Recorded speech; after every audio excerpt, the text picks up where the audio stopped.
आज के वीडियोस में हम लोग सारांश करेंगे। क्या करेंगे? सारांश करेंगे। आई होप कि आपको सब समझ में आएगा, है ना। तो शिक्षा है, जे कृष्णमूर्ति ने लिखा है इस चैप्टर को।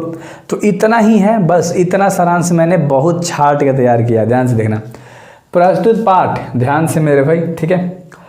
प्रस्तुत पाठ शिक्षा, है ना, जो आपका शिक्षा पाठ है, जे कृष्णमूर्ति का एक भाषण है जिसमें उनके शिक्षा, है ना, विशेष विचारों की एक आत्मकथा है ना। विशेष करके इनके जो विचार थे उनके लिए आत्मकथा है।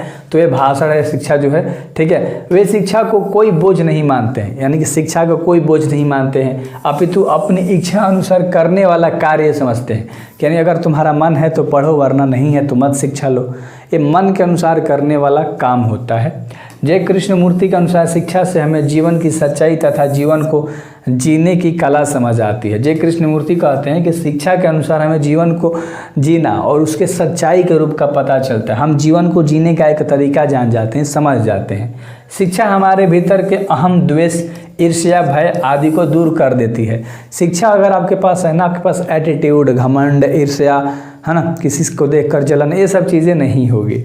लेखक अपने संवाद के माध्यम से बता रहे हैं कि शिक्षा का उद्देश्य मनुष्य के विस्तार करना है।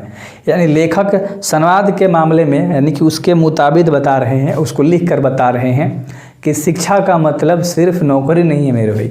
शिक्षा एक उद्देश्य है मनुष्य को विस्तार कराने के लिए।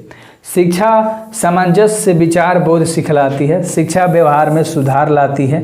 शिक्षा मनुष्य के संपूर्ण विकास के लिए तैयार होती है। क्या होती है? शिक्षा मनुष्य के संपूर्ण विकास के लिए तैयार होती है। तो तुम्हें अगर ओवरऑल डेवलपमेंट चाहिए, शारीरिक डेवलपमेंट, मानसिक डेवलपमेंट, है ना, किसी को समझाना है, किसी से बात करना है, ये सारी चीज़ें अगर आपके अंदर होगी, कब? जब शिक्षा होगा तब।